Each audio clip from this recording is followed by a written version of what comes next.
Hi friends, అందరికీ నమస్కారం అండి. వెల్కమ్ టు లహరి కథ వనిక ఛానల్. ఈ ఛానల్లో మీరు ఇష్టపడుతున్న కథ నేను చూసిన నిమిషమున. ఈ స్టోరీలో ఈ పార్ట్ చూసే ముందుగా ప్రీవియస్ పార్ట్స్ ఎవరైనా మిస్ చేస్తుంటే ముందు అవి చూడండి. అలాగే ఫస్ట్ టైం ఛానల్ చూస్తున్న వాళ్ళు ప్లీజ్ లైక్ చేసి షేర్ చేసి సబ్స్క్రైబ్ చేయండి. ఇంకా స్టోరీలోకి వెళ్ళిపోదాం. ఓయ్, పోపుల డబ్బా ముచ్చట్లాపి ఇంటి వస్తావా? కబుర్లతో కడుపు నింపేస్తున్నావు. పిల్లలు నిద్ర టైం అయ్యింది, అన్నం పెడదామా అంటూ పిలిచింది శారద. మర్చిపోకండి అంటూ అచ్యుత్ చెవి దగ్గర గుసగుసలాడి వెళ్ళింది. చిన్నగా నవ్వుకున్నాడు అచ్యుత్. ఆడి ఆడి అన్నం తినగానే నిద్రపోయారు పిల్లలు. శారద గుడి నుంచి రాగానే మోహన్తో కలిసి తిన్నాననిపించి వెళుతుంటే, ఏంటమ్మా నాన్న అలా ఉన్నారు, నువ్వు కూడా డల్గా ఉన్నావు, ఏమైంది? సర్పంచ్ గారికి ఒంట్లో బాగాలేదని వెళ్ళొచ్చారు. ఏం లేదు అంటూ గదిలోకి చూసింది. అచ్యుత్ లాబీలో వర్క్ చేసుకుంటున్నాడు. ఆ అబ్బాయి పొద్దునుండి ఏమీ తినలేదు, తాగలేదు. పంతం పట్టు కూర్చున్నాడు. అతిథిని పస్తులు పెట్టడం పాపం తల్లి. అతడు తెచ్చిన బొమ్మలు పిల్లలకేగా. సరే, నాన్నకి టాబ్లెట్స్ ఇచ్చి పడుకో అంది చిన్ని. కానీ శారద ఆలోచిస్తూ భర్తకి మందులు ఇవ్వడం మర్చిపోయింది. అచ్యుత్కి దగ్గరికి ఆ గదిలోనే చిన్న టేబుల్ లాగి ఫుడ్ ఐటమ్స్ అన్నీ సర్దుతూ ఉంటే లాబీ క్లోజ్ చేసి మొబైల్ మాట్లాడుతూ బయటికి వెళ్ళాడు. అతడి కోసం ఎదురు చూస్తూ అలాగే కుర్చీలో కళ్ళు మూసుకుంది. కిట్టు ఏడుపుతో మొబైల్ మాట్లాడుతున్న అచ్యుత్ గదిలో నుండి చిన్ని ఉయ్యాల దగ్గరికి పరిగెడుతారు. గుండెల్లో భారంగా ఉండి నిద్ర పట్టని మోహన్ బయటికి రాబోయి వాళ్ళిద్దరిని చూసి లోపలికి వెళ్ళాడు. పుట్టినప్పుడు కన్నయ్య తర్వాత పుట్టిన కిట్టు బలహీనంగా ఉండడంతో బ్రెస్ట్ ఫీడింగ్ ఎక్కువగా వాడికే ప్రిఫర్ చేసేది. అందుకే వాడికి తల్లి బాగా అలవాటు. కన్నా ఏ పాలైనా చక్కగా అరిగించుకునేవాడు. కిట్టు తల్లిపాలు తప్ప ఏవి తాగినా అనారోగ్యం చేసేది. పగలంతా తాతయ్య అమ్మమ్మ దగ్గర ఉన్న, రాత్రికి మాత్రం తల్లి కావాలి వాడికి. కిట్టు తల్లికి భయమేసిందా, ఆకలిస్తుందా అంటూ ఉయ్యాల నుండి తీసి భుజాన వేసుకుని జోకొడుతూ ఉంటే తల్లి లాలనలోని మధురిమని చూస్తూ నిలబడిపోయాడు. పోటీ కోసం అన్నట్లు అప్పుడు కన్నయ్య కూడా లేవడంతో వాణ్ణి అచ్యుత్ తీసుకున్నాడు. మమ్మీ అంటూ టాపు లేపుతూ ఉంటే వాణ్ణి మరో భుజం మీద వేసుకుని పెద్దవాళ్ళ గదిలోకి వెళ్ళి పిల్లలకి ట్వీస్ ఎక్కువ వాడు కళ్ళు తెరవతనే మమ్మీ పిల్లల్ని పడుకోబెట్టి అచ్యుత దగ్గరికి వచ్చేసరికి అతడు నిద్రపోతున్నాడు.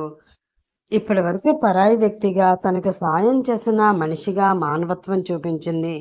కానీ ఇప్పుడు తాళి కట్టిన వాడినని చెప్తూ ఉంటే అవునో కాదో అన్న సంశయంతో పస్తులుంచాలి అంటే మనసు గిలగిలలాడిపోతుంది. చారడేసి కళ్ళని పైకెత్తి అతన్ని చూడడానికి సిగ్గుగా ఉంది. తాకి లేపడానికి బిడియంగా ఉంది. ఏనాడూ కలగని తనకి తెలియని ఈ ఫీలింగ్స్ ఏంటి? చేతులకి పట్టిన చెమటలను చీరకు తుడుచుకుంటూ ఆనంద్ గారు, ఆమె పెదవులు కదిలాయి గాని మాట బయటికి రాలేదు. అతను కదల్లేదు. పొద్దుటి నుంచి ఆలోచనలతో ఆమె ఏమీ తినకపోవడంతో నీరసంతో మాట రావడం లేదు అనుకుంటూ ముట్టుకోవడానికి బిడియపడుతూ చెవి దగ్గరికి వంగి ఆనంద్ గారు అంది. ఆమె పొడవైన జడ అతని మొహం మీద పడి చిక్కిలి గింతలు పెడుతూ ఉంటే మత్తుగా కళ్ళు తెరిచి, ధన్య, నన్ను ఇంకా టార్చర్ చేయడం న్యాయం కాదు అన్నాడు తన పెళ్లినాటి సంఘటనలు గుర్తు తెచ్చుకుంటూ. టక్కున స్ట్రైట్గా నిలబడి ఏంటి అన్నట్లు కళ్ళెగరవేశాడు. మీతో మాట్లాడాలి, నాకు నీరసంగా ఉంది. మీరు ఉపవాస ప్రవాసనాలు వదిలి భోజనం చేస్తే నేను కొద్ది కడుపులో వేసుకుని నా డౌట్స్ని నిదానంగా క్లియర్ చేసుకుంటాను. చూడు ధన్య, నాది టీనేజ్ కాదు. ఆడపిల్ల వెంట పడడానికి పరాయి అమ్మాయిని నా భార్య అని చెప్పుకునే సంస్కారహీనుణ్ణి కాదు. ఆ అవసరం కూడా నాకు లేదు అన్నాడు సీరియస్గా. మరి మీరు నన్ను దొంగ పెళ్లి చేసుకున్నారా? బలవంతంగా చేసుకున్నారా? మా నాన్న అమ్మ మీ గురించి నాతో చెప్పలేదు. నా భర్త నన్ను వదిలి వెళ్ళిపోయారు అని చెప్పారు. ఈ ఊరు వాళ్ళు కూడా మిమ్మల్ని గుర్తుపట్టలేదు. ఇది మీ ఊరు కాదు. వీళ్ళు మీ అమ్మా నాన్న కాదు. వీళ్ళ దగ్గరికి ఎలా చేరావో తెలియదు అంటూ తమ పెళ్లి చూపుల నుండి తను బెంగళూరు వెళ్ళే వరకు జరిగిందంతా చెప్పాడు. మరి ఇదంతా నాకు అసలు గుర్తులేదు అంది ఆశ్చర్యపోతూ. నీకు యాక్సిడెంట్ జరిగి వీళ్ళకి కనిపించావు. అక్కడి నుండి వీళ్ళు నిన్ను ఇక్కడికి తీసుకువచ్చి సొంత కూతుర్లా చూసుకుంటున్నారు. నీకు విషయాలు గుర్తుకు రావాలి అంటే మీ ఊరు తీసుకువెళ్ళాలి. నీకోసం ఎదురు చూస్తూ ప్రాణాన్ని నిలబెట్టుకుంటున్న తాతయ్య, నీ స్నేహితురాలు, నా వాళ్ళు అందరూ అందరూ నీకోసం ఎంతగానో ఎదురు చూస్తున్నారు. మనం భార్యాభర్తలమని చెప్పే ఆధారాలు చాలా ఉన్నాయి. నువ్వు ఎవరికీ భయపడవలసిన అవసరం లేదు. ఎన్ని ఉన్నా ఏం చెప్పినా నాన్నకి హార్ట్ ఆపరేషన్ చేయించిన తర్వాతే ఎక్కడికైనా రాగలను. అప్పటి వరకు మీరు నోరు విప్పకూడదు. వాళ్ళు నన్ను కనకపోయినా కడుపులో పెట్టుకుని చూశారు. మీరు చెప్పింది నిజమైనా వాళ్ళను నా తల్లిదండ్రులుగా నాతో పాటు ఉంచుకోవడానికి మీరు యాక్సెప్ట్ చేయాలి. ఈ నిజాలు నిరూపణ అయ్యే వరకు నేను చిన్నునే. అప్పుడు ఇప్పుడు ఈ రిస్ట్రిక్షన్స్ నా వల్ల కాదు. మనసుని మనిషిని కంట్రోల్ చేశావు. మాట కూడానా అంటూ దీనంగా మొహం పెట్టి చిటి తల్లి అనొచ్చా అన్నాడు. హా, ఇహ లేచి భోజనం చేయండి అంటూ ప్లేట్లో అన్నం వడ్డించింది. చిన్న కోరిక అన్నాడు. నువ్వే కలిపి పెట్టొచ్చుగా. ఇటువంటివే కూడదు, మీ హద్దుల్లో మీరుండాలి చిరుచిరులాడుతూ అంది. ఆ రోజు పెట్టావు, కడుపు నిండా తిన్నాను. లేస్తే కాలు నొప్పి చేస్తుంది అని మీ సాయానికి కృతజ్ఞతగా చూపించాను. ఇప్పుడు చేతులని గాయం చేసుకోనా? ఆ మొబైల్ ఇవ్వండి. డాక్టర్ స్వాతి గారికి ఫోన్ చేసి పిలిపిస్తాను. కట్టు కట్టి చక్కగా అన్ని నోటికి అందిస్తుంది అంటే అంటూ నోరు తెరిచి ఆమెని చూస్తున్నాడు. ఆ రోజు మీరు వెళ్ళకముందే నేను వచ్చి సిస్టర్తో మాట్లాడుతున్నాను. మీ పేరు చాలా బాగుంది. మనసిస్తే తెలుస్తుంది అది ఎంత దుర్భరమో. మగవాడి మనసు పుష్పక విమానమని మా ఈవెంట్స్ మేడం చెప్తుంటారు. అబ్బో, వాళ్ళ ఆయన ఏం చేస్తుంటాడో. Catering section. సో ఆవిడని కూడా క్యాటరింగ్ సెక్షన్కి వెళ్ళి వాళ్ళ ఆయనకి కాపు కాయమని చెప్పు అంటూ మరో ప్లేట్లో తనకి వడ్డిస్తూ అన్నాడు. నేను తర్వాత తింటాను. ఇప్పుడు తినకపోతే నేనే బలవంతంగా నోట్లో కుక్కేస్తా అన్నాడు. అతడి చూపులు అన్నంత పని చేసేలా ఉన్నాయి అని మౌనంగా వచ్చి కూర్చుని కొద్దిగా తిని చేయి కడిగేసుకుంది. ఆమె వడ్డిస్తూ ఉంటే 3 ఏళ్ల తర్వాత కడుపు నిండుగా తిని, నీ కర్రీస్ చాలా టేస్టీగా ఉన్నాయి అన్నాడు చేతులు వాష్ చేసుకుంటూ. ఆమె కళ్ళు సిగ్గుతో వాలిపోయాయి. వంటగది సర్ది హాల్లో చాప పరుచుకుంటున్న ఆమెకు దగ్గరగా వచ్చి నిలబడ్డాడు. అతడి చురుకైన చూపులకు ఆమె ఒళ్ళు తడబడుతుంది. మొబైల్ ఆమె ముందుకు పెట్టాడు. నీకు మొబైల్ కొనిపెట్టి నా మొబైల్ తీసుకుంటాను అంది తల వంచుకుని. ఉష్, అప్పటికి ఇప్పటికీ నీలో కించెత్తు కూడా మార్పు లేదు. భారీగా భర్తీ ఇంటెన్షన్ ఎప్పటికి తెలుసుకుంటావో నువ్వు కొలిచే ఆ రాముడికే తెలియాలి అంటూ ఆమె చేతిలో మొబైల్ పెట్టి విసురుగా వచ్చి బెడ్ మీద బోర్లా పడుకున్నాడు. ఆడపిల్లగా ఆమె పడుతున్న క్షోభ అతడికి అర్థం కాదు. అతడు చెప్పినవి నిజాలని అనుకునేంత అమాయకురాలు కాదు. కానీ అతడి సున్నితత చూపులు ఆమె గుండెని తాకుతున్నాయి. అతడి మృదువైన పిలుపు మెదడు పొరలను కదిలిస్తూ ఉంటే తలంతా పోటీగా అనిపిస్తుంటే టాబ్లెట్స్ కోసం గదిలోకి వెళ్ళింది. అచ్యుత్ కలత నిద్రలో కదులుతూ నన్ను నమ్ము చిట్టి తల్లి, వెళ్ళకు చిట్టి తల్లి అంటూ కలవరిస్తూ ఉంటే ఆమె మనసు లోతుల్లో కదలికలు మొదలై మైండ్ అంతా గజిబిజిగా తయారైంది. మతి స్థిమితం లేనప్పుడు భర్త తనని వెళ్ళిపోయాడు అని తల్లిదండ్రులు చెప్తున్నది నిజమా? ఇతను చెప్తున్న మిస్సింగ్ కేస్ నిజమా? ఏది తేల్చుకోలేకపోతుంది. ఆలోచిస్తూనే తల్లి కట్ చేసిన బ్లౌజ్ పీస్లు బయటకు తీసి మిషన్ సరిచేసి కాన్సన్ట్రేషన్గా కుట్టడం మొదలుపెట్టింది. అలా కొత్త మోడల్ కుడుతూనే అలసి కాస్త ప్రశాంతంగా మిషన్ మీద తలవాల్చింది. లాపీ వర్క్ చేసుకుంటూ దాహమేసి బయటికి వచ్చిన అచ్యుత్కి మిషన్ మీద అలసి నిద్రపోతున్న ధన్యని చూడగానే తన మీద తనకి విసుగు విరక్తి కలిగింది. తను ఎన్నోసార్లు అనుకున్నాడు, భార్య పిల్లల్ని పెంచలేనివాడు పెళ్లి చేసుకోకూడదు అని. ఇప్పుడు జరుగుతున్నదేమిటి? అష్ట ఐశ్వర్యాలు ఉన్న బ్రతుకు తెరువు కోసం పగలు రాత్రి కష్టపడుతున్న భార్యని చూస్తుంటే గుండెలు పిండేసినట్లయింది. నిన్ను చూసిన క్షణాన్ని నువ్వే నా లైఫ్ పార్ట్నర్వి అని నిర్ణయించుకున్నాను ధన్య. నీ చిన్ని చిన్ని అలకలు చిరు కోపాలే నన్ను మురిపించే మధురాలు. నీవు లేవని ఇహ రావని అందరూ అన్నా నాకు తెలుసు, నా ప్రేమని నీలో దాచుకున్నట్లే నువ్వెక్కడో దాగున్నావని నా మనసు పదే పదే హెచ్చరిస్తూనే ఉంది.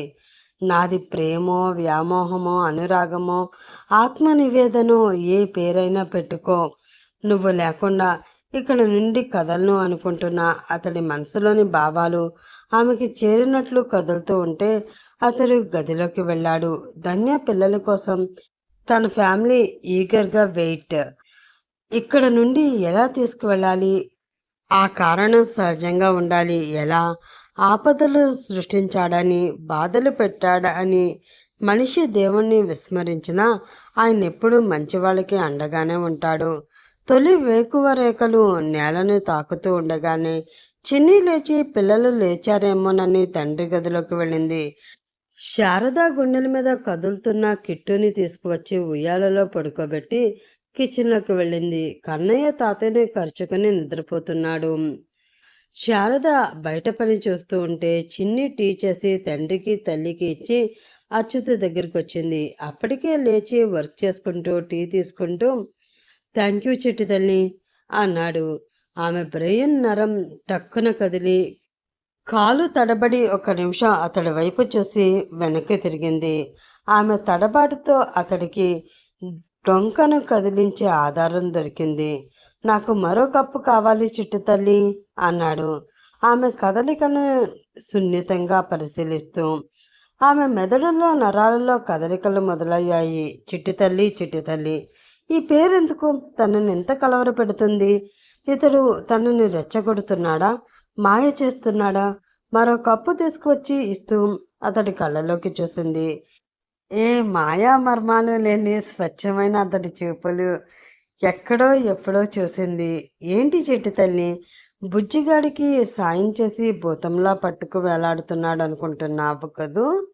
ఏం చేయను, నా ప్రాణాలు ఇక్కడ పెట్టి బొమ్మలా వెళ్ళలేకపోతున్నాను. ప్లీజ్ చిట్టి తల్లి, నువ్వు నాకు ఇవ్వాలనుకున్న గిఫ్ట్ నువ్వు మాత్రమే ఇవ్వగలిగేది ఇస్తే వెళ్ళిపోతాను.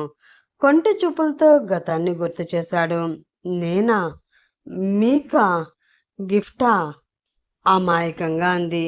మతి మరుపుకు బ్రాండ్ అంబాసిడర్వి, నిన్ను అడగడం వేస్ట్ అన్నాడు దీర్ఘంగా నిట్టూరుస్తూ. నన్ను విసిగించకండి అనుకుంటూ వెళ్ళిపోయింది. ఆమెకి ఒక గతం ఉంది అని దాన్ని గుర్తు చేసే ప్రయత్నం ఇంతవరకు ఎవ్వరూ చేయకపోవడంతో ఇప్పటి వరకు తనదైన లోకంలో ఉండిపోయింది.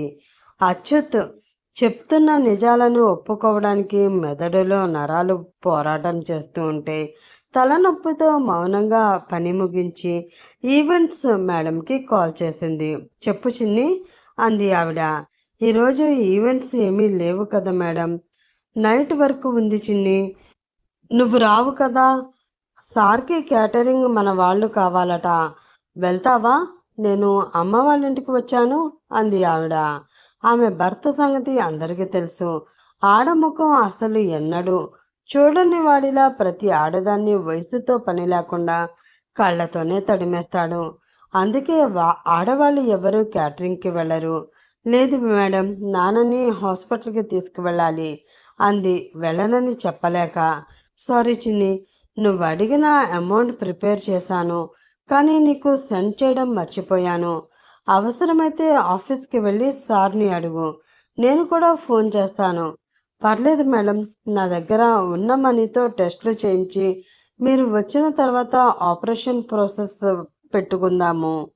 థ్యాంక్ యూ మేడం అంటూ కాల్ కట్ చేసింది. తండ్రికి టిఫిన్ పెట్టమని తల్లికి చెప్పి పిల్లల కోసం టిఫిన్ తీసుకువచ్చింది గదిలోకి. అచ్యుతతో ఆడుకుంటున్నారు బుజ్జులు, టిఫిన్కి రావాలి అంది వాటర్ గ్లాస్ పక్కన పెట్టి నవ్వుతూ. మమ్మీ ఇట్టి అత్తు అన్నాడు కన్నయ్య. ఆకు వద్దు, పులి కావాలి అన్నాడు ముద్దు ముద్దుగా కిట్టు. నిన్న దోశ తిన్నారు, ఈరోజు ఇడ్లీ తింటే రేపు పూరి చేసి పెడతా అంది ఇడ్లీ ముక్క నేతితో డీప్ చేసి.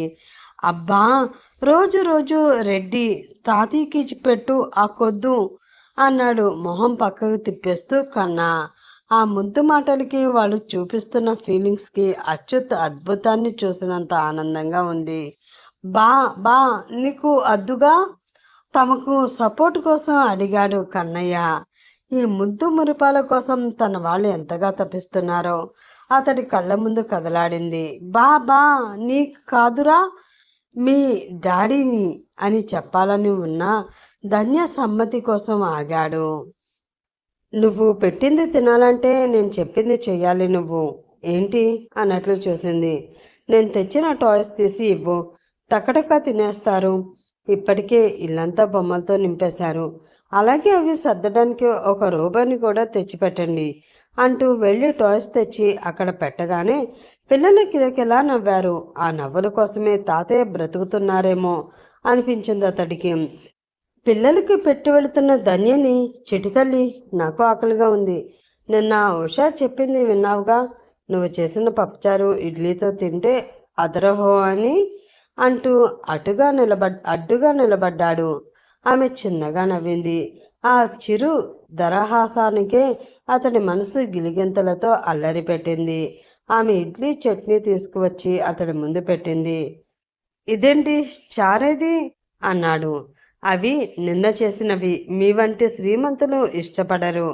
కలవాడికైనా లేనివాడికైనా ఆకలి ఒకటే, కానీ ఎవరి టేస్ట్ వారిది, ఎవరి ఇష్టం వారిది. నాకు ఆ టేస్ట్ కావాలి, పెడతావా, పస్తులుంచుతావా అంటూ బెడ్ మీద పడుకున్నాడు అలకతో. సరే, ఎలా ఉన్నా వేస్ట్ చేయకుండా తినాలి.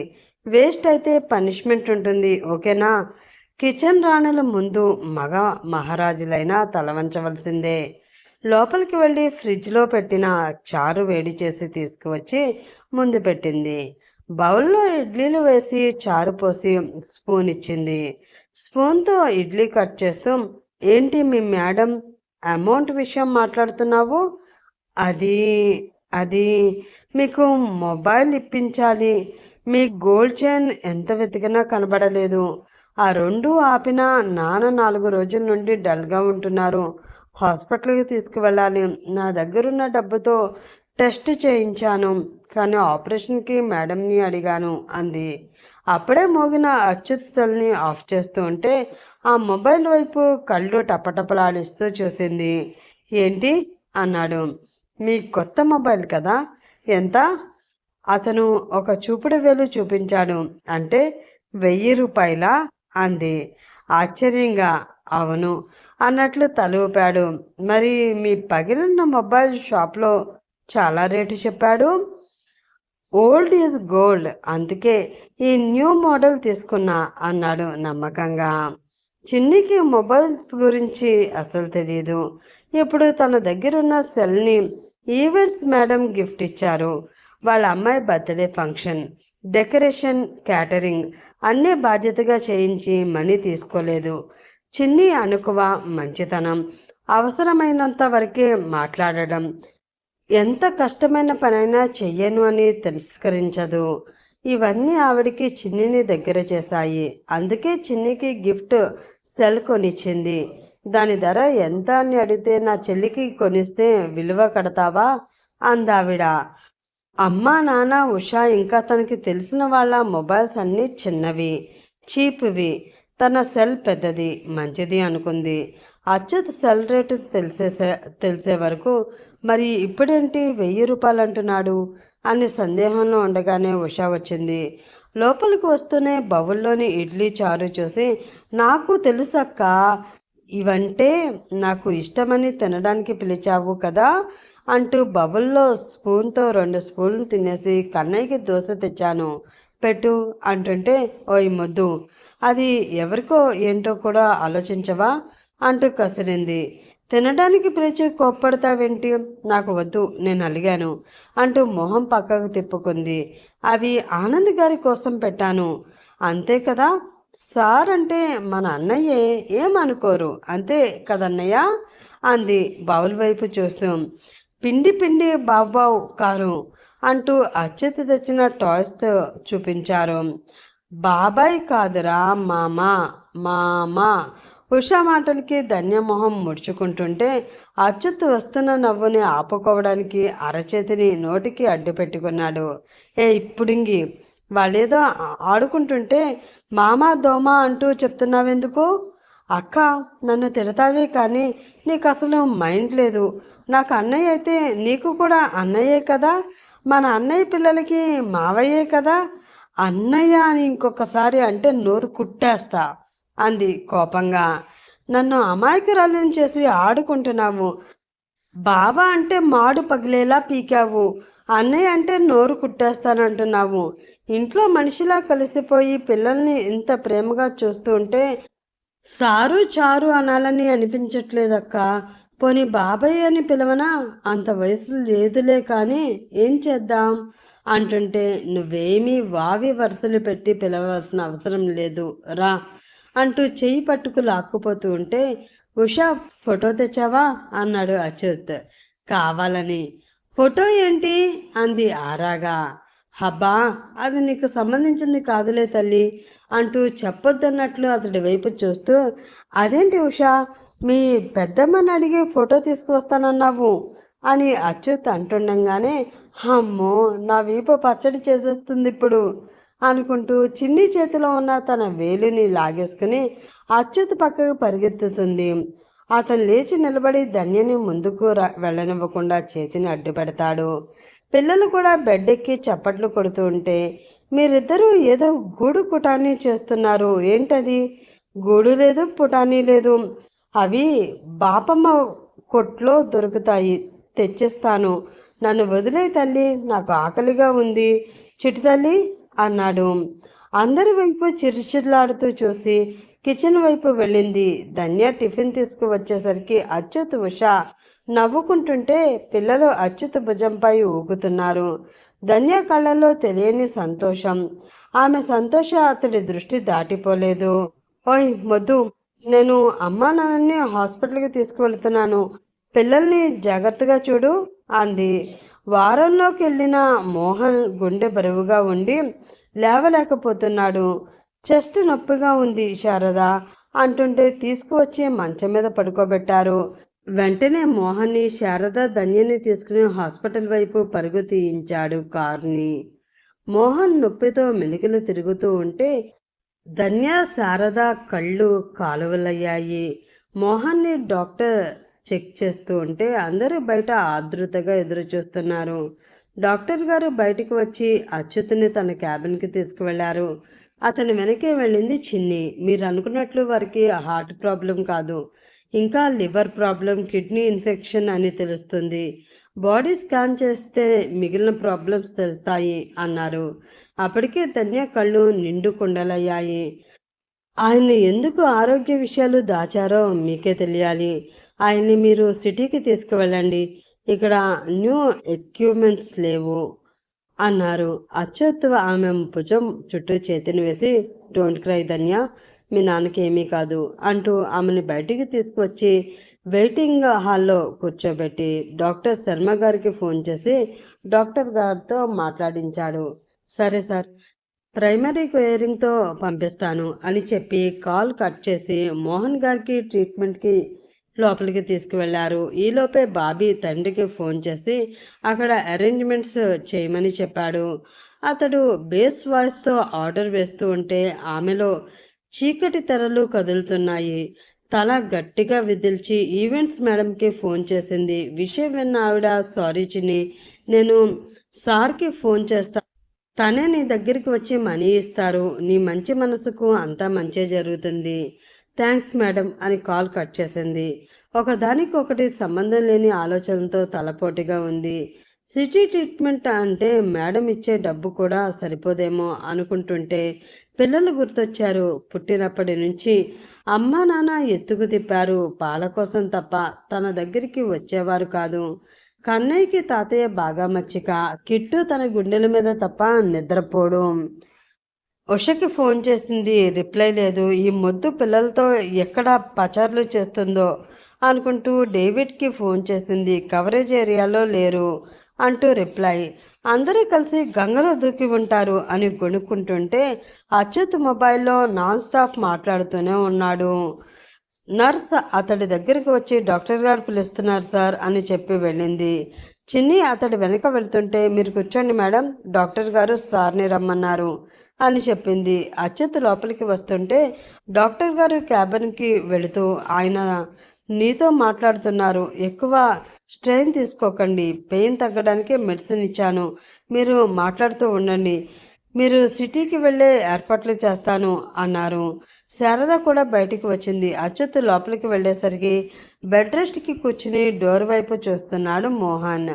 ఇప్పటి వరకు తనతో మాట్లాడని వ్యక్తి, తన వైపు సూటిగా కూడా చూడడానికి ఇష్టపడని మనిషి తన కోసం ఎదురు చూడడం కొంత ఆశ్చర్యం అనిపించినా నిజం చెప్పడానికైతే ఉంటుంది అని ఊహించాడు. కానీ అతడి కళ్ళల్లో నుండి జారుతున్న కన్నిటిని చూసి జాలి వేసింది. ఇన్నాళ్ళు అపురూపంగా చూసుకుంటూ తను చేసిన పాపాలకి దేవుడు తనను శిక్షించాడనుకుంటున్న సమయంలో జీవనాడుల్లా బోసి నవ్వుల బుజ్జాయిలు వస్తే భగవంతుడు తనను క్షమించాడనుకున్నాడే కానీ హంస నడకలా తమ కళ్ళ ముందు ఆడించి ఎగరేసుకుపోయే వాళ్ళను పంపిస్తాడనుకోలేదు. నన్ను క్షమించే అచ్యుత్ బాబు, మీరందరూ నన్ను క్షమించాలి అంటూ తన కడుపులోని దావనాల అగ్ని అతని ముందు కక్కేశాడు. తన భయాన్ని, ఇన్నాళ్ళు తను అనుభవించిన నరకాన్ని అతనికి వివరించాడు. అంతా విన్న అచ్యుత్ మోహన్ని చూసి జాలిపడ్డా వీటన్నిటికీ మూలకారకుడైన వ్యక్తిని తలచి స్తుద్ధుడయ్యాడు. నా కూతురు పిల్లలు జాగ్రత్త బాబు, నా మీద ద్వేషాన్ని కోపాన్ని నా చిన్ను మీద చూపించవద్దు అని మీ నాన్న కాళ్ళు పట్టుకుంటాను, కానీ నా పాపాలు నా బిడ్డకి చెప్పుకోలేక అంటూ కన్నీళ్లు పెట్టుకుంటున్న మోహన్ గారిని ఓదార్చాడు. మీరు ప్రశాంతంగా ఉండండి, మీరు హెల్తీగా లేచి ఊరిని కలుస్తారు అన్నాడు. బిడ్డల ముందు తల వంచుకునే పరిస్థితి ఏ తల్లిదండ్రులకి రాకూడదు. ఎంతో సర్ప్లేస్లో చిన్ని దగ్గరికి వచ్చాడు. ఈవెంట్స్ మేడం భర్త శంకర్. నాన్నగారికి ఎలా ఉంది చిన్ని, డాక్టర్ ఏమన్నారు అన్నాడు. ట్రీట్మెంట్ ఇస్తున్నారు బాబు అంది శారద. అక్కడే ఉంది. బాగా టెన్షన్ పడుతున్నట్లున్నావు, కూర్చో చిన్ని అంటూ ఆమె పక్కన ఉన్న కుర్చీలో కూర్చుంటూ చెయ్యి పట్టుకోబోయాడు. వెంటనే 2 అడుగులు వెనక్కి వేసి, పర్లేదు సార్, కూర్చోండి అంది. మన ఇల్లు ఇక్కడేగా, ఒక ఫోన్ చేస్తే వచ్చేవాడిని. సంజు ఫోన్ చేసి మనీ నీకు ఎంత అవసరమో అని కంగారు పెట్టేసింది. ఉన్న పళంగా బయలుదేరి వచ్చాను. అమౌంట్ ఎక్కడ పే చేయాలి అన్నాడు ఆమె వైపు ఆశగా చూస్తూ. దున్నపోతుకి ప్యాంటు షర్టు వేసినట్లు వాడి కూతుర్ని ఎర్రని కళ్ళతో చూస్తుంటే శారదకి ఒళ్ళు మండిపోతుంది. క్యాటరింగ్లో బాదం పప్పు, పిస్తాలు, జీడిపప్పు తిని కొవ్వెక్కి చేస్తున్నాడు. మన పెళ్ళాన్ని అందరూ గౌరవంగా చూడాలి, తాను మాత్రం ఆడవాళ్ళని ఎక్స్రే తీసి ఊహించుకుంటాడు. దరిద్రుడు, ఛీ అని తిట్టుకుంటూ అతడి దగ్గర డబ్బు తీసుకోవడానికి శారద మనసు ఒప్పుకోకపోవడంతో చిరాగ్గా చూసింది అతన్ని. వాడి చూపుల్లో ఏం మార్పు లేదు. జేబులో నుండి డబ్బు తీసి చిన్ని ముందుకు చాచాడు. అప్పుడే అక్కడికి వచ్చిన అచ్యుత్ని చూడగానే ఇద్దరు ఆడవాళ్ళకి ధైర్యంగా అనిపించింది. అచ్యుత్ నవ్వుతూ, హలో శంకర్జీ, మేడం చెప్పింది పూర్తిగా వినకుండా కాల్ కట్ చేసేసి వచ్చారు. ఆవిడ కంగారు పడుతుంది మీరు ఎక్కడ ఉన్నారా అని. ఇక్కడ ఎలా ఉన్నారు అని కాదు, మీరు బార్ నుండి ఇంటికి వచ్చారా లేక అక్కడే ఉన్నారా అని. ఈ మనీ మీ పెద్దమ్మాయి కాలేజీ ఫీజు కోసమన్నట్ట కదా అంటూ మాట్లాడుతూ ఉంటే శంకర్కి మండిపోతుంది. ఎన్నాళ్ళ నుండో ఎదురు చూస్తున్న అవకాశాన్ని వీడెవడో వచ్చి పాడు చేస్తున్నాడన్న దుగ్ధ. కానీ పులి కళ్ళలా మెరుస్తున్న అచ్యుత్ వైపు అతడి గుండెలను చీల్చేలా ఉండడంతో వెనక్కి తగ్గాడు.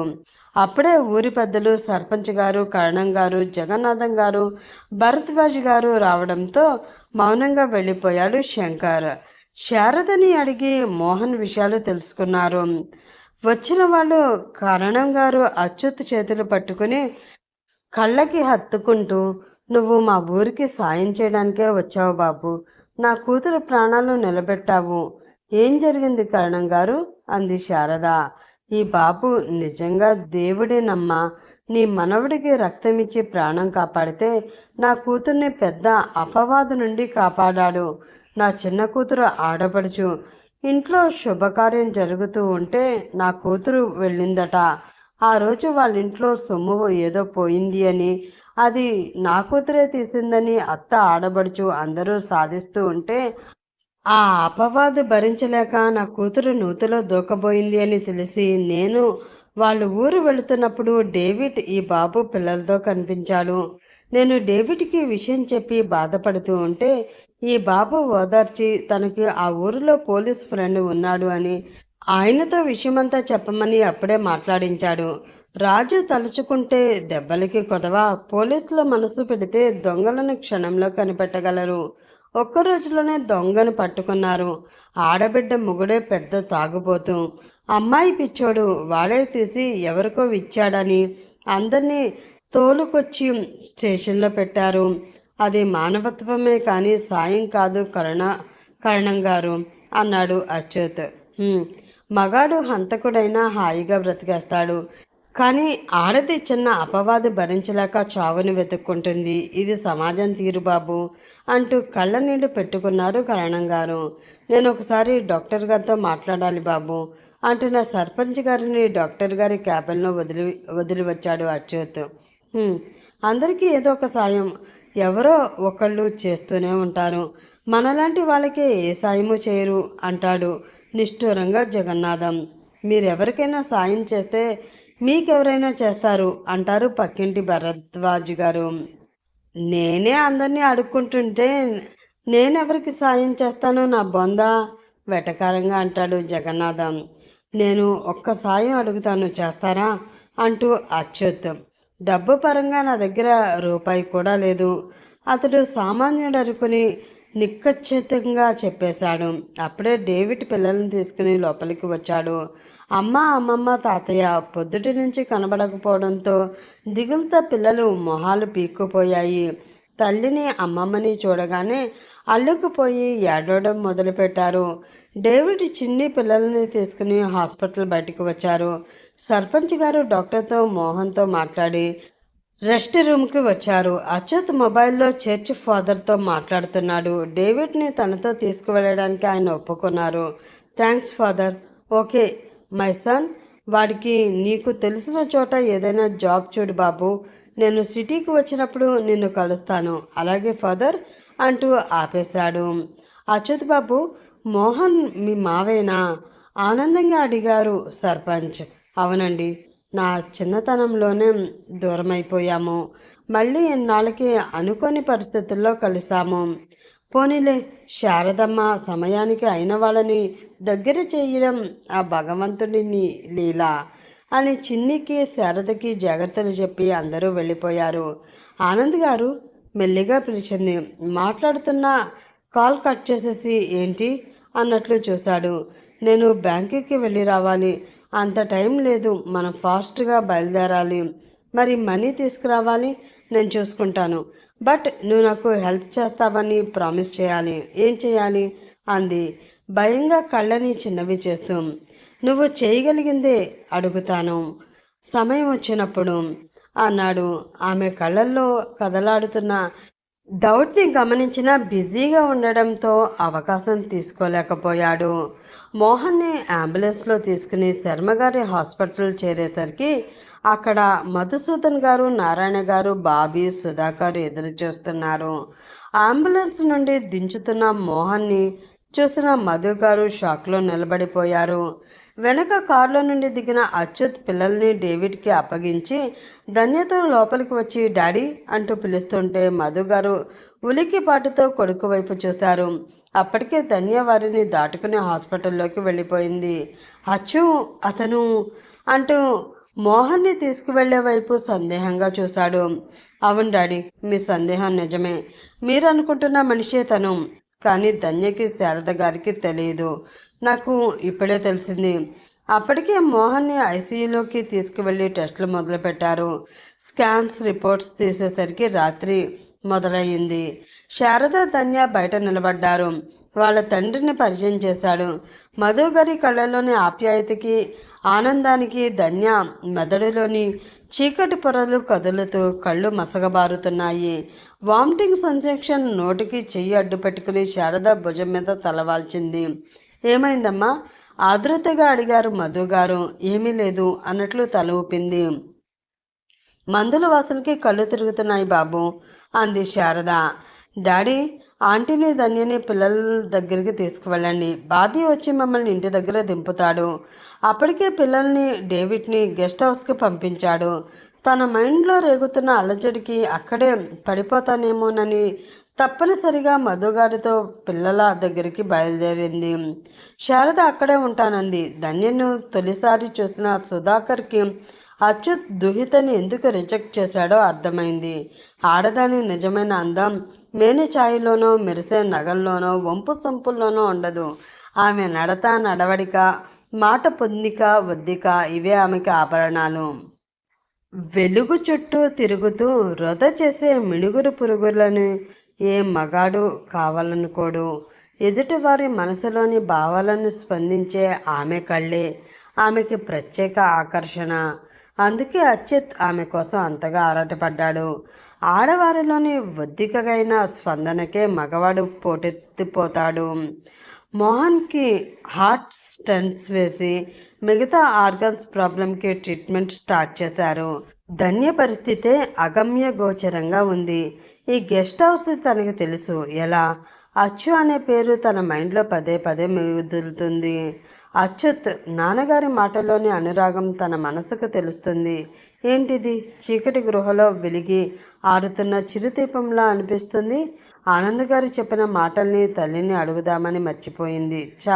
మట్టిబుర్ర అనుకుంటూ తల వెనుక 2 దెబ్బలు వేసుకుంది.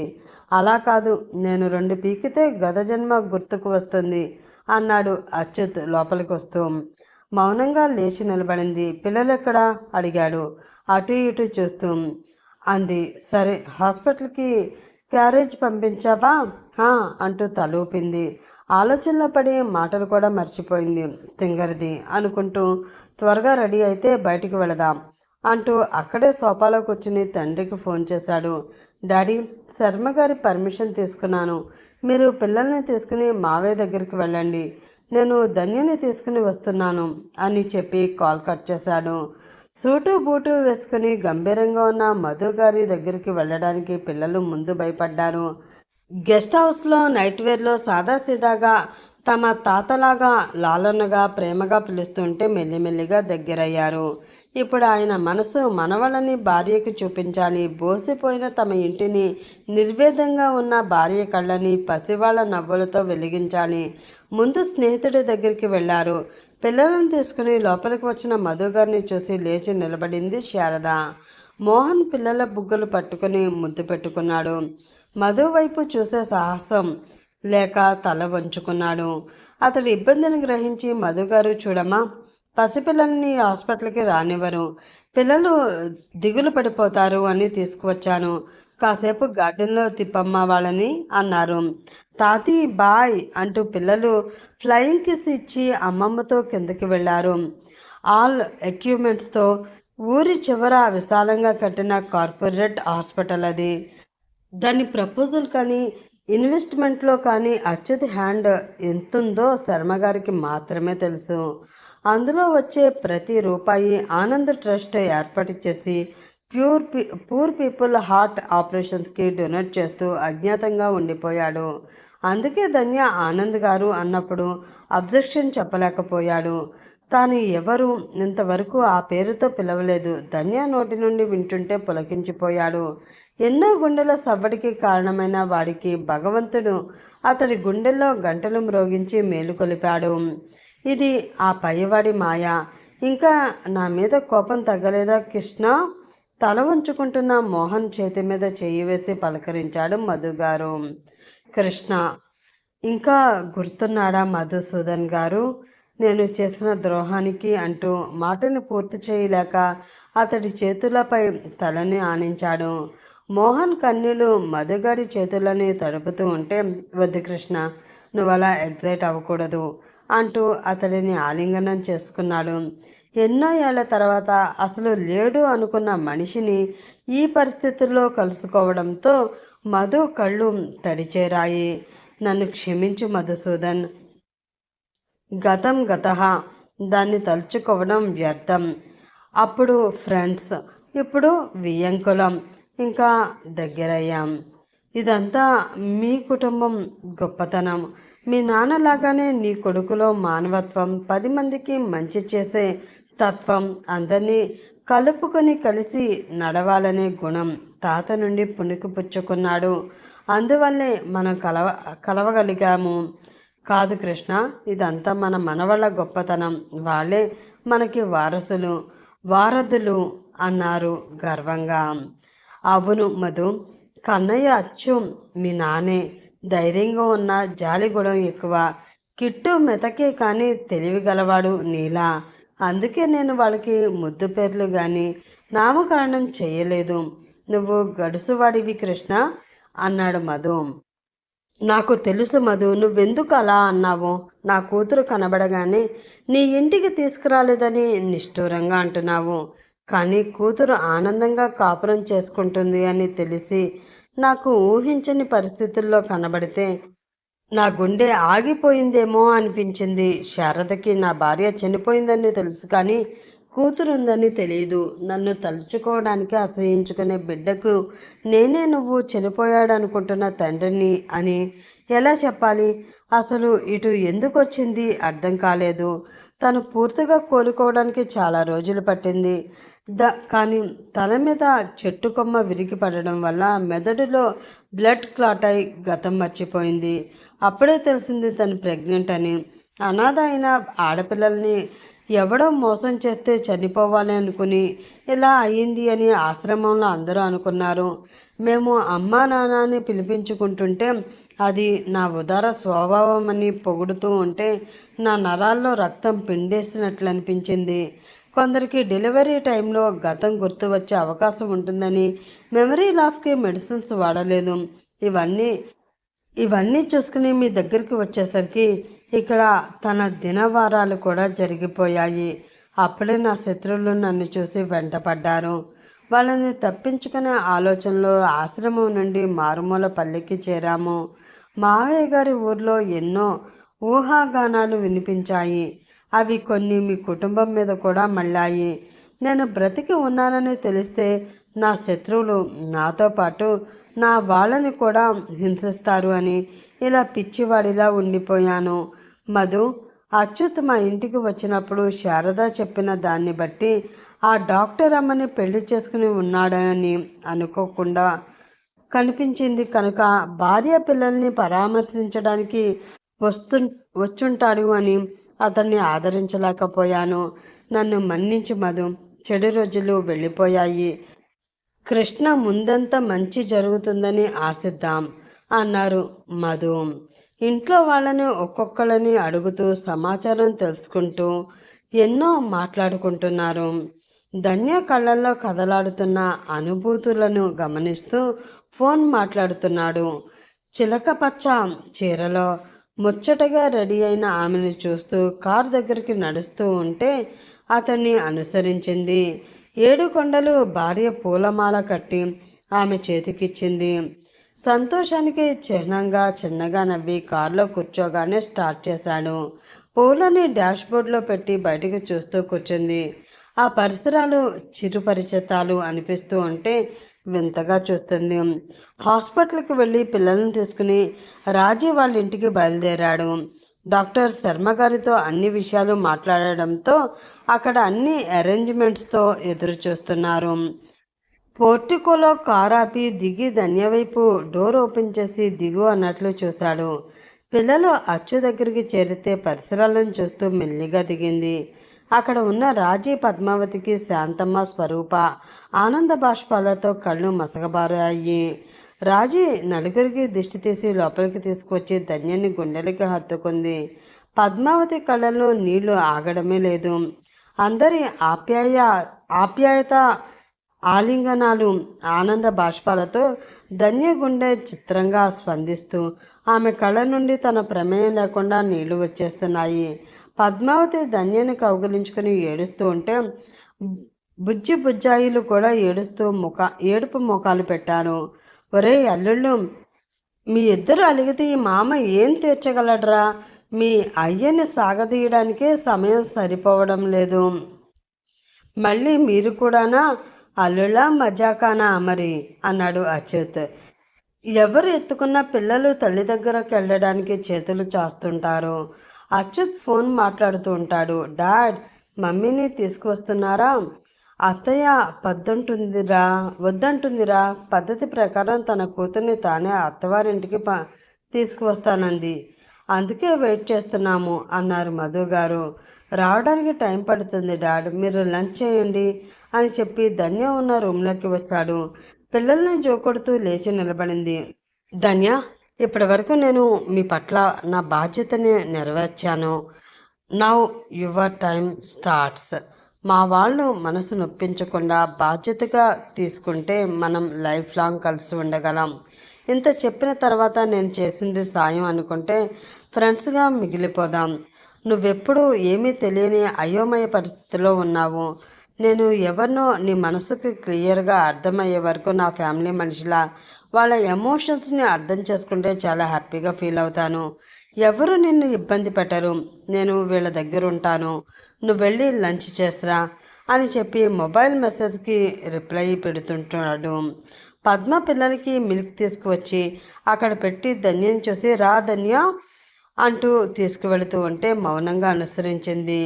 ధన్యం, నిన్ను మన ఫ్రెండ్స్ అందరూ రాధా, మాధవి, రవలి ఎంతగా అడుగుతున్నారో తెలుసా? తాతయ్య అయితే కలవరిస్తున్నారు అంటుంటే పద్మ వైపు సాలోచనగా చూసింది.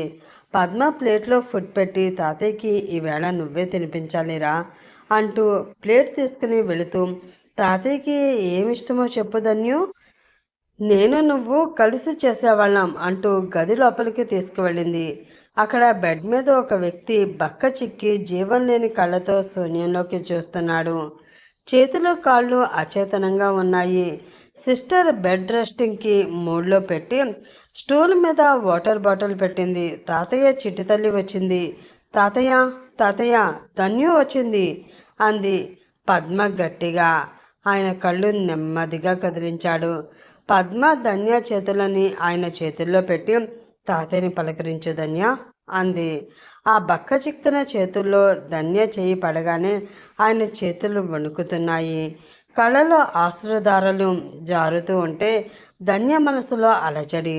ఏదో తెలియని పాశం గుండెని కట్టేసి కళ్ళు గండిపడిన తాటాకులయ్యాయి. నిశిది నింగిలో వెన్నెలమ్మ కోసం వెతుకుతున్న ఆ ముసలి ప్రాణాన్ని చల్లని సమీర పవనాలు తాకినంత హాయిగా, మంచు పలకల్లో విహరించినంత చల్లగా అనిపిస్తూ ఉంటే ఎక్కడో గగనమంతా రోదసిలో తాతయ్య తాతయ్య అంటూ తన చిట్టి తల్లి పిలుపు వినిపిస్తూ ఉంటే మూసుకుంటున్న కనురెప్పలు బలవంతంగా విప్పడానికి ప్రయత్నిస్తున్నాడు. పక్కనే ఉన్న డాక్టర్ గారు, మీరు అలా పిలుస్తూనే ఉండండమ్మా అంటూ నరహరి గారు, మీ చిట్టి తల్లి వచ్చింది చూడండి, మీరు కళ్ళు మూస్తే తను వెళ్ళిపోతుంది, పిలవండి. తాతయ్య తాతయ్య అంటూ పిలుస్తూ చేతులతో గుండెలని బొగ్గలని తడుముతూ ఆయన చేతుల్లోకి తెలియని శక్తి వచ్చి ఆమె చేతులను స్పృశిస్తూ భుజాలపై నుండి బొగ్గలను తాకుతూ తల మీదకి వెళ్ళాయి. అతని కన్నులు మెల్లిగా తెరిచి తన వేళ్ళకి అంటిన ఆమె పాపిట్లో సింధూరం చూసి ఆయన కళ్ళల్లో మెరుపు, గుండెల్లోని పిలుపు గొంతులో నుండి బయటికి రాలేక ఉక్కిరి బిక్కిరవుతున్నాడు. చిక్కని చీకట్లో తాతయ్య స్పర్శ తొలి వెలుగు రేఖై ఆమెను కదిలించింది. ఇవి తనను లాలించిన చేతులు, తను వెన్ను నిమిరి నేనున్నానంటూ ధైర్యాన్ని ఇచ్చిన చరణాలు. ఆలోచిస్తుంటే అతడి గుండెలపై తాతయ్య అంటూ వాలిపోయింది. అచ్యుత్ ధన్యని లిఫ్ట్ చేసి తీసుకువెళుతూ ఉంటే 3 ఏళ్లుగా జీవం లేని తాతయ్య కళ్ళు తీసుకువెళుతున్న అచ్యుత్ వైపు ధన్య వైపు చూస్తుంటే నీరసంగా ఉంది. అలా ఉన్నారావిడ. జ్యూస్ తాగడానికి వెళ్ళారు అంటూ ఆయన నోరు తెరిపించి మెడిసిన్స్ వేసి ప్రశాంతంగా ఉండండి అని చెప్తున్న డాక్టర్ వైపు ఆశగా చూస్తున్నారు నరహరి. ధన్యని చూస్తున్న డాక్టర్, ఏం పర్వాలేదు, మెమరీ లాస్ నెమ్మదిగా క్యూర్ అవుతుంది, బట్ తాతయ్య గారిదే మిరాకిల్లెస్. ఆయన ప్రాణం మనవరాలి కోసమే ఎదురు చూస్తుంది. ఆమె స్పర్శని వాయిస్ని గుర్తించి రెస్పాన్స్ ఇవ్వడం ఆ వయసులో పాసిబుల్ కాదు. కానీ ఆ పయ్యవాడి లీలా విచిత్రం. మనం ఇప్పటి వరకు వాడిన మెడిసిన్స్ కంటే ఆమె ప్రజెన్స్ ఆయనకి పెద్ద మెడిసిన్. ధన్య గారికైనా సింపుల్ మెడిసిన్స్ రాస్తాను. అవి వాడుతూ గత పరికరాలు, ఇంట్లో వాళ్ళ ఎమోషన్స్, ఫీల్స్ ట్రైనిక్లట్స్ డెల్యూట్స్ అవుతాయి.